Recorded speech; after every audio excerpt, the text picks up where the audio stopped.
I'ma keep winning, winning. I'ma keep winning, winning. Ooh.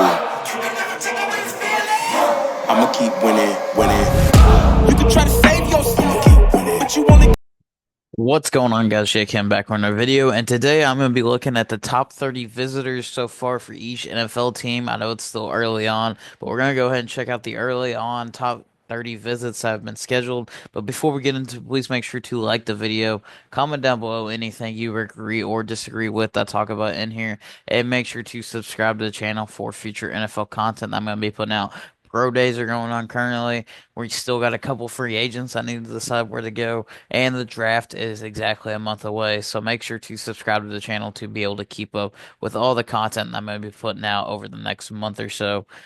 So jumping in this is kind of a big way where we can tell where teams are kind of starting to look and ideas of where they want to go with certain positioning, not only early on in the draft with their first round pick, but also throughout the middle rounds, as you can see the different positions that they're starting to kind of meet with and look at. If you don't know what top 30 visit is, each NFL team ends up picking 30 prospects, aka top 30, that they want to end up meeting with for the NFL draft, and they bring them into their facilities and end up meeting with them for a day. So obviously multiple teams are going to have multiple the same players that they're going to be meeting with, and it's going to be a lot of the same guys, especially at the top end of the draft this year, because a lot of these guys are going to be looking at the same type of positions and same areas. We can kind of get a big feeling of where certain teams are going to start to go as we're going to kind of jump into this.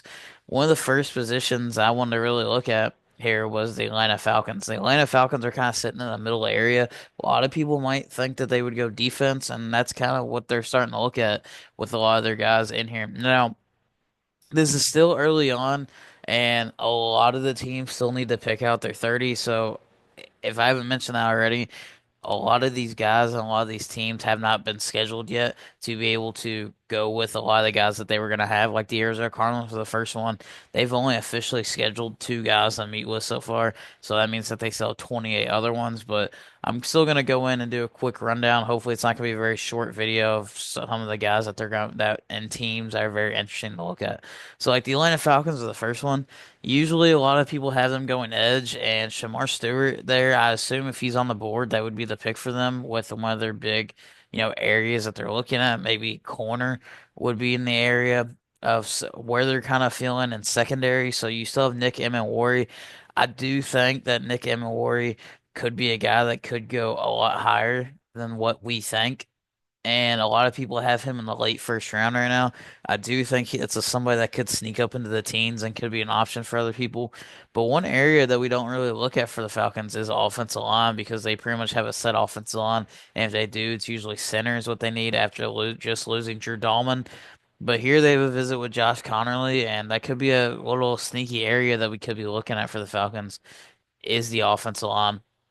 Another one that we want to look at here is the Carolina Panthers. So, in here telling the only really first round prospect that the Panthers have scheduled so far.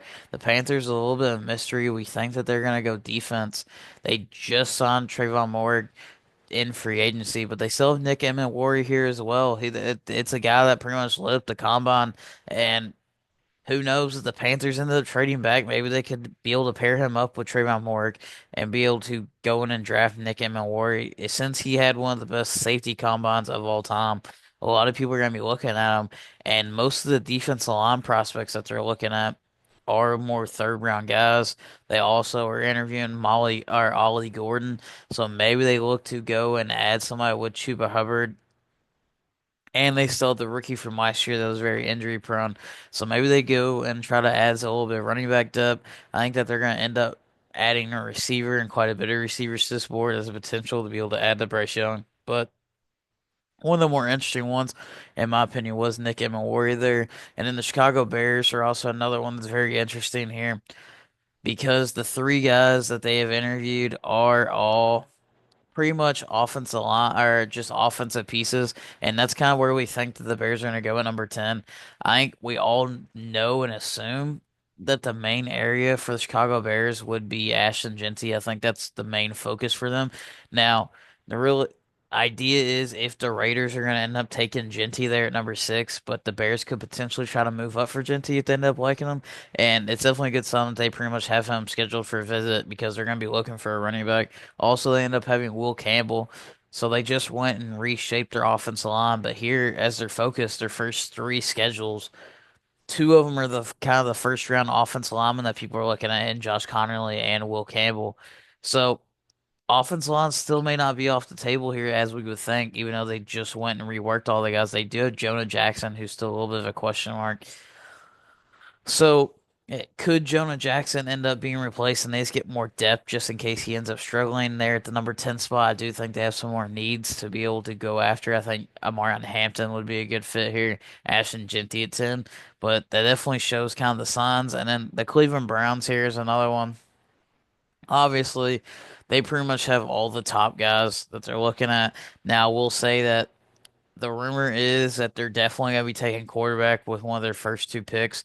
I don't necessarily know if it's going to be the first round. I think they're at number 2. I think they're going to look to go Abdul Carter or Travis Hunter. So they still have Tyler Slott from Louisville that they're going to end up looking at in the second round. So a couple other quarterbacks, I would assume the Cowboys here. So they ended up losing Rico Dowdle and free agency.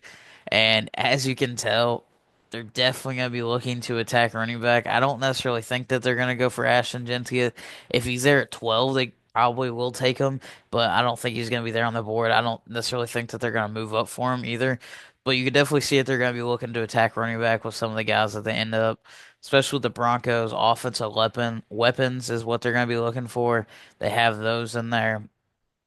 And then moving around a little bit, Texans have Connerly and Golden. Those are two of the guys that are, if they're on the board, you would really think. Some of these teams haven't scheduled any yet. Chiefs, it's all O-line and O-tackle. So you can definitely guess and assume that the Chiefs are definitely at the end of the first round going to go offensive line or in the second round, even though all the ones that they do have here are more second round guys like Anthony Belton and Ursay from Minnesota, Ariante, more second round guys, but you can definitely see that they're looking to attack the offensive line. This one's one of the more interesting one is the Raiders. They pretty much scouted all corners and quarterbacks. They're at the 6th spot. A lot of people think that they're going to go Genty, which they do have for a meeting, and they are getting Caleb Johnson in there, the big Iowa running back who's pretty much a hoss. But one guy that I don't think that a lot of people are talking about, they do have Will Johnson. Some people are talking about them going there. But one guy that I think that people shouldn't count out to go number 6 to the Raiders is Jalen Walker, the Georgia linebacker slash edge. Whoever drafts him, I think he's going to be a nice edge piece. I think this is going to be a sneaky pick for the Raiders. I think the Raiders, with Pete Carroll there, Pete Carroll was known in Seattle for falling in love with certain defensive guys and being able to want those guys and taking them early, like Jordan Brooks, who he took in Seattle, and a couple other pieces, and he didn't really care if other people liked him or not. I think a sneaky pick for the Raiders is going to be Jalen Walker. They do need pieces. They could play him as an off-ball linebacker. He could be the main edge rusher. He could be in there. Tyree Wilson's been kind of disappointing. Pete Carroll's going to want his own guys. You do have Max Crosby, but Jalen Walker could fit in and play multiple positions in there if you really wanted him to, even though I think he needs to be a main edge rusher. And I think Pete Carroll's really going to like that and fall in love with him. I think it's going to be a sneaky pick if they don't go Ashton Genty. It's going to be Jalen Walker. And then some of the other teams really haven't gotten around. Minnesota Vikings still looking for interior defense. Patriots, interesting. They don't have anybody yet. Looking at the New York Jets, they don't really have much here either. It looks like in the second round, they're probably going to be looking to attack tackle, I would assume. Arian Smith is kind of an undrafted free agent guy that they could be looking to add. Quinn Ewers. The Philadelphia Eagles, interestingly enough, you would think that they'd want to go edge, but they're looking at a lot of offensive tackles with Connerly and Belton. And here's another one that I really want to talk about is the Pittsburgh Steelers. They just added DK Metcalf, but as you can see with their visits, they're still going to be looking to attack offense. I would assume Jackson Dart is going to be added in here. You could still see the Steelers go quarterback at number 21. And they have a little fewer late round pieces in Tyler Sott and Quinn Ewers.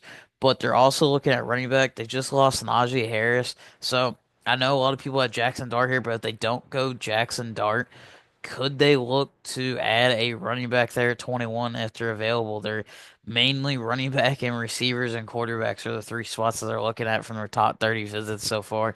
So they could look to attack wide receiver, another piece in the second round, or quarterback in the third, and then maybe they look to go running back in the first to replace Najee Harris. So that's definitely going to be an interesting piece to look out for.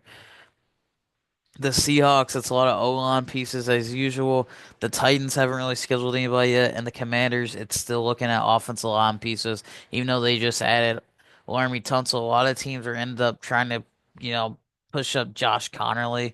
So that's gonna be an interesting piece to look at. So I wanted this to be a little bit more of a shorter video. I might make a part two to this in the next couple weeks as this fills out a little bit more to be able to look at this more interestingly and actually have them have their full 30 prospects so you can look at and see where teams are actually starting to look and focus. But I just want to get their initial reactions of where they're going to be going. So please make sure to like the video, comment down below anything you agree or disagree with in here or future videos that you might want to see, and make sure to subscribe to the channel for future NFL content I'm going to be putting out. And thanks for watching. Yeah, feel like John Morant. Need a triple double. Told him check the stats. Yeah, I got a couple. I don't drop the ball. Now I never fumble. I'm the MVP. Now I feel like Russell. Feel like John Morant. Need a triple double. Told him check the stats. Yeah, I got a couple. I don't drop